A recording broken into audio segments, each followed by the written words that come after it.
Welcome today in front of me TCL Top 10, and I'll show you how to check battery temperature with the Ampere app on this device.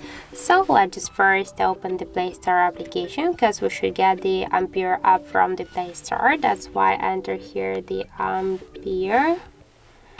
And now we should get this application. That's why I tap here to install and wait a couple of seconds while this application downloading and then installing on your device.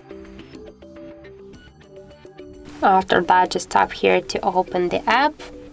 Okay, let's just turn the tablet and here click yes, I agree. Tap here to close and click on the left down corner to OK. And now we can see here the information about temperature of our device battery, and in my case that's 28 degrees. Also we can find here more information about like our device battery level, capacity, health, just voltage, device model, Android version, and more other info.